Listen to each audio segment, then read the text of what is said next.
Bem-vindos ao Museu do Dinheiro. Quem nos visita, além da coleção do próprio museu, poderá desvendar um dos mais bem guardados segredos do subsolo lisboeta, a Muralha Dom Dinis.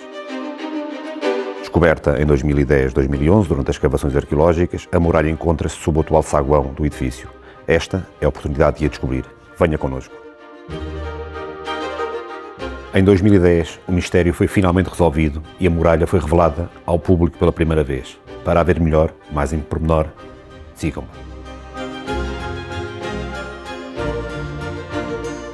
A escavação arqueológica de 2010, realizada em simultâneo com a reabilitação do quarteirão pombalino do edifício sede do Banco de Portugal, demorou cerca de um ano.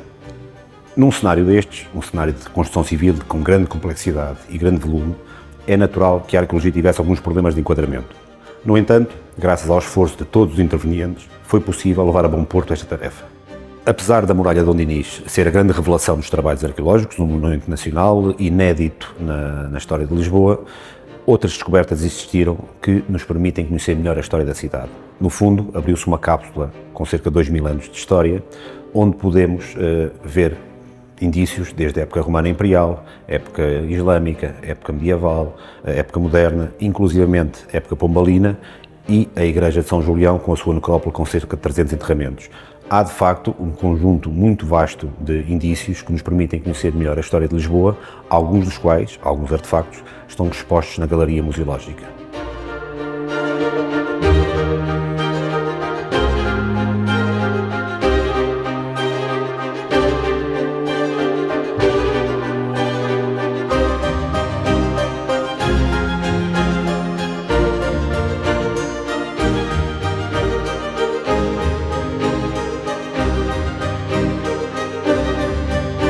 O troço da Muralha de Dom Dinis que vemos na Galeria Museológica corresponde a uma parcela dos 40 metros que foram identificados na escavação arqueológica de 2010. A razão para a construção da muralha neste local específico prende-se com o próprio desenvolvimento da cidade de Lisboa nesta época. A muralha é construída no final do século XIII, mais precisamente em 1294, conforme é referido na carta de contrato entre os seus construtores, a Câmara de Lisboa e o rei Dom Dinis. A parte do rei Dom Dinis, que é a parte que vemos aqui, foi efetivamente construída. Não sabemos, porém, se a parte da Câmara foi construída porque dela não temos nenhuma prova física. A justificação para a construção da muralha neste local específico acaba por ser bastante simples. A Baixa de Lisboa, esta frente ribeirinha, começa a ser, desde a Reconquista Cristã, uma zona privilegiada para o comércio, começa a ser o grande polo mercantil da cidade e acaba por atrair grande riqueza, que naturalmente gera cobiça e gera ataques vindos do rio. O objetivo da construção desta fortificação é precisamente isolar, servir como uma cortina, como um dique que isola estes ataques do rio deste novo polo de riqueza.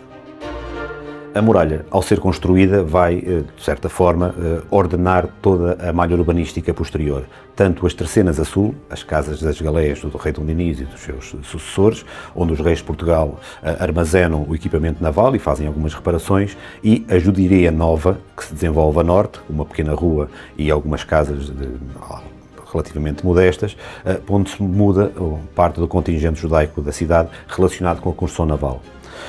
Na musealização que foi feita da Muralha de Dom Dinis, nós optámos por evidenciar muitos dos episódios históricos que nos falam desta evolução, que irá culminar depois no século XVI com a absorção da muralha enquanto arredores do Paço Real da Ribeira, um importante monumento da cidade de Lisboa, desaparecido também no terremoto de 1755, mas, como dizia, há bastantes indícios na muralha de vários episódios, um dos quais podemos ver atrás de nós, este revestimento parietal, que é, no fundo, um dos revestimentos que faria parte de um dos compartimentos do Paço Real da Ribeira, que terminaria precisamente nesta zona.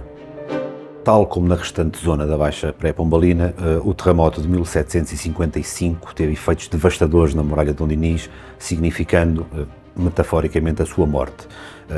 A cidade pombalina, que é reconstruída sob os escombros do terremoto, acaba por deixar a muralha invisível e desconhecida do público.